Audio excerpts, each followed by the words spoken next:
ایران کے شہید رہبر اعلیٰ کا سفر آخرت، تہران کی گرینڈ مسجد میں الوداعی تقریب کا باقاعدہ آغاز۔ وزیر اعظم شہباز شریف کی قیادت میں پاکستانی وفد کی تہران میں آیت اللہ خامنئی کے جنازے کے اجتماع میں شرکت۔ فیلڈ مارشل عاصم منیر، نائب وزیر اعظم اسحاق ڈار، وزیر داخلہ محسن نقوی، بلاول بھٹو اور مراد علی شاہ بھی شریک۔ پاکستانی رہنماؤں کا ایرانی صدر سے اظہار تعزیت۔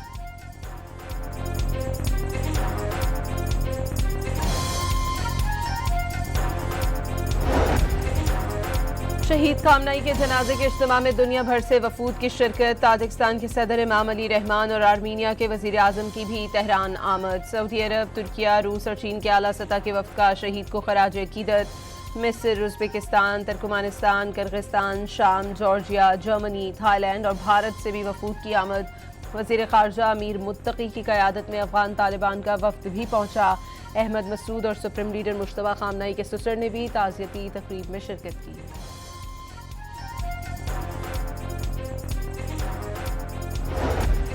ایرانی رہنماؤں کا شہید سپریم لیڈر کو نم آنکھوں سے خراج عقیدت۔ صدر مسعود پزشکیان، چیف جسٹس ایرانی فوج کے اعلیٰ عہدیداروں نے بھیگی آنکھوں سے رہبر اعلیٰ کا آخری دیدار کیا۔ اسپیکر باقر کالباف شدت غم سے نڈھال۔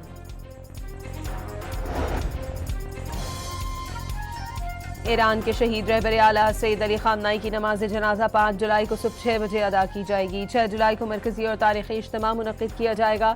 7 جولائی کو ہیلی کاپٹر کے ذریعے جسد خاکی کو مذہبی مرکز قم منتقل کیا جائے گا۔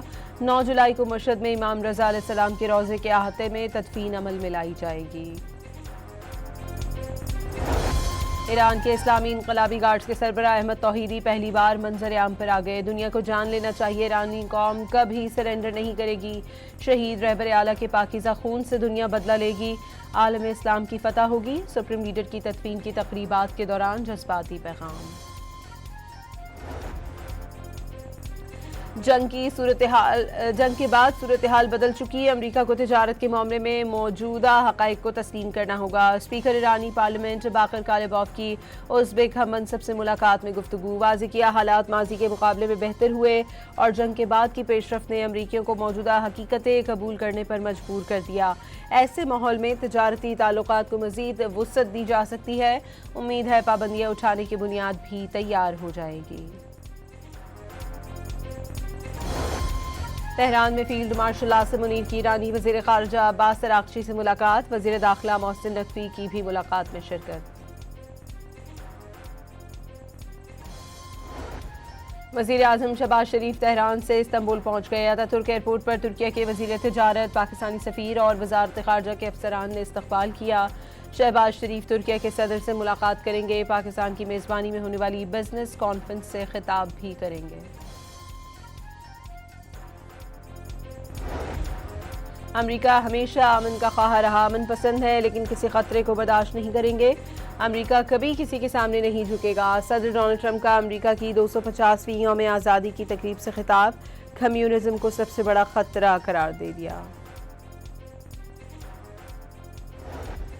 فرانس نے آبنہ ہرمز میں بارودی سرنگوں کی صفائی کے لیے مائن ہنٹرز تعینات کر دیے۔ فرانسیسی مائن ہنٹرز شراکت داروں کے ساتھ مل کر بحری آمد و رفت کی مکمل بحالی اور جہاز رانی کے تحفظ کو یقینی بنانے کے لیے تیار ہیں۔ صدر ایمانوئل میکرون کا ایکس پر پیغام۔ حکومت نے پیٹرول پر لیوی 6 روپے 22 پیسے سے بڑھا کر ڈیزل پر لیوی کم کر دی۔ پیٹرول اور ہائی سپیڈ ڈیزل کی قیمت میں 1 روپے 97 پیسے فی لیٹر کمی۔ پیٹرول کے نئے نرخ 297 روپے 53 پیسے اور ڈیزل کی قیمت 309 روپے 50 پیسے مقرر۔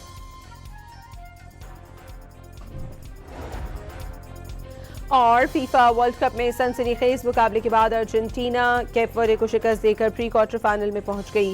مصر نے آسٹریلیا کو ہرا کر پری کوارٹر فائنل کے لیے جگہ بنا لی۔ مصری کوچ نے جیت غزہ کے فلسطینیوں کے نام کر دی۔ غزہ میں فلسطینیوں کا جشن۔ کولمبیا نے گھانا کو سخت مقابلے کے بعد ہرا کر پری کوارٹر فائنل کے لیے کوالیفائی کر لیا۔